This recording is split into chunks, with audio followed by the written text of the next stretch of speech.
Halo, jumpa lagi di channel Saham Online. Hari ini kita akan membahas tentang kesalahan dalam menggunakan inside bar.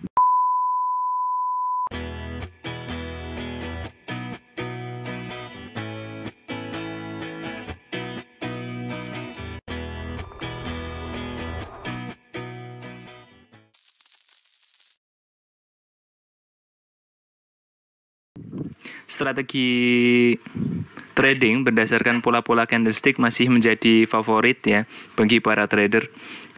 Kemudahan membaca indikasi sinyal dari body candle yang terbentuk menjadi salah satu keunggulan strategi ini. Nah, salah satu pola candlestick yang banyak digunakan untuk trading adalah pola inside bar. Meskipun demikian, ternyata masih ada beberapa kesalahan trading inside bar yang kerap dilakukan oleh trader.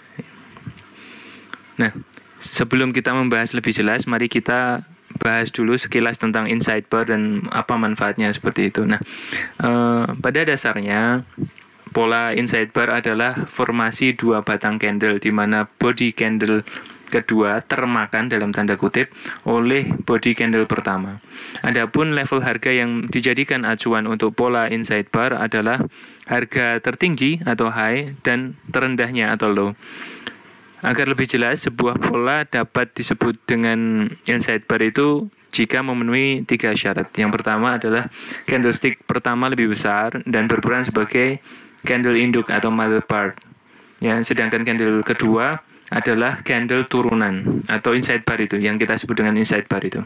Nah, yang kedua, nilai tertinggi atau high candlestick kedua selalu lebih rendah daripada high candle pertama. Begitu juga dengan low-nya yang selalu lebih tinggi dari candle induk.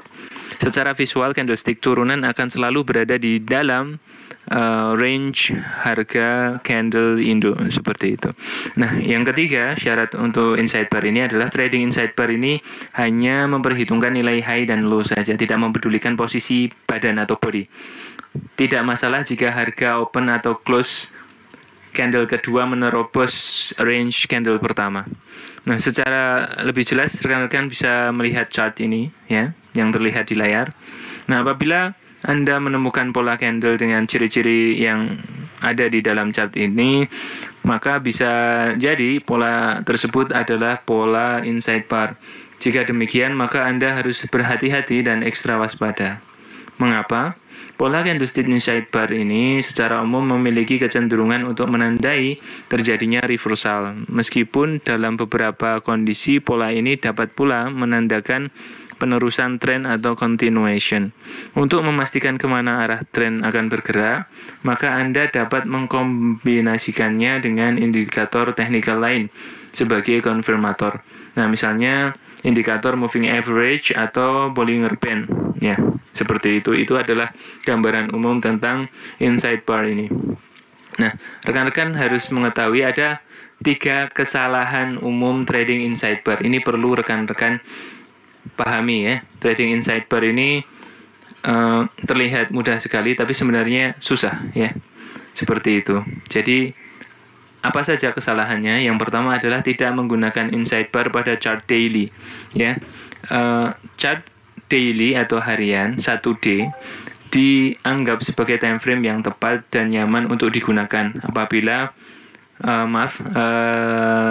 terutama bagi trader price action yang cenderung memperhatikan pola candle. Nah, apabila tipe trading Anda berfokus pada kemunculan inside bar pada chart, maka jangan sekali-sekali menggunakannya pada time frame yang lebih rendah. Mengapa? Jika Anda trading dengan metode price action, sinyal-sinyal yang dihasilkan pada time frame rendah biasanya banyak mengandung noise ya. Akibatnya, sinyal yang ditunjukkan oleh inside bar boleh jadi menipu. Tampaknya valid, tapi ternyata gagal menghasilkan profit. Di samping resikonya ada failed signal, trading inside bar pada time frame yang lebih kecil juga memicu over trading. Ya, trader akan cenderung tergoda untuk entry karena melihat ada banyak sinyal trading bermunculan. Padahal kemungkinan untuk bisa profit sangatlah kecil. Untuk itu, inside bar akan sangat tepat digunakan dalam chart daily.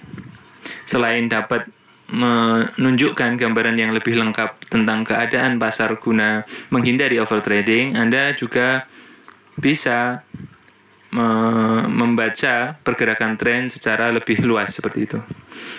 Hal ini dapat membantu Anda dalam setiap pengambilan keputusan entry. Nah, mengingat insight bar dapat membantu Anda mengetahui apakah tren masih berlanjut atau justru berbalik arah atau reversal seperti itu. Nah, yang kedua kesalahannya adalah insight bar tidak digunakan untuk trend following. Ya, secara praktis, trading yang searah dengan pergerakan tren itu dianggap lebih mudah dalam menggapai profit.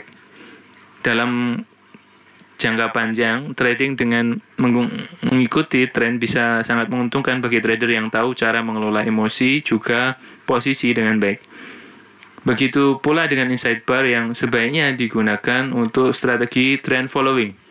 Meskipun pola ini cenderung menandai terjadinya reversal, tetapi kemunculannya dalam penerusan tren akan sangat bermanfaat. Munculnya insight bar pada serangkaian rally panjang dapat menjadi penanda terjadinya penerusan tren atau continuation.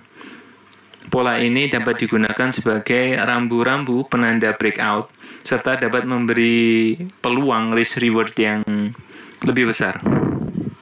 Tentunya kedua manfaat ini bisa diperoleh apabila Anda menggunakan insight bar pada trading yang mengikuti tren seperti itu.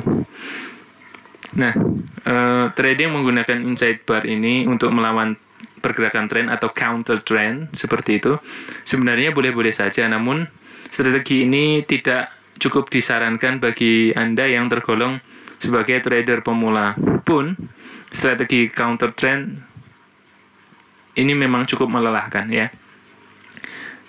Karena kita harus melakukan trial and error beberapa kali berdasarkan level-level kunci pada chart, misalkan support dan resistance seperti itu ya. Nah, kesalahan yang ketiga yang adalah memasang stop loss terlalu dekat dengan mother bar ya. Bagi sebagian trader, memasang level stop loss saat entry berarti telah siap dengan kerugian yang akan diterima. Di sisi lain, ada pula trader yang tidak menggunakan stop loss sama sekali dengan alasan ingin mengikuti money management yang telah ditentukan. Keduanya sah-sah saja mengingat pentingnya memasang stop loss saat entry kembali pada strategi trading yang digunakan. Dalam kaitannya dengan insight bar, rupanya ada banyak trader yang memasang stop loss terlalu dekat dengan candle induk. Padahal untuk entry, trader juga menggunakan mother bar sebagai acuan. Ya, pemasangan level stop loss yang terlalu dekat dengan titik entry sangat tidak disarankan karena potensi terusir atau terbuang dari pasar ini sangat besar seperti itu ya. Nah, sebaliknya level stop loss dapat ditentukan dengan bantuan indikator average true range ya. Kita akan bahas nanti level-level kunci dalam trading.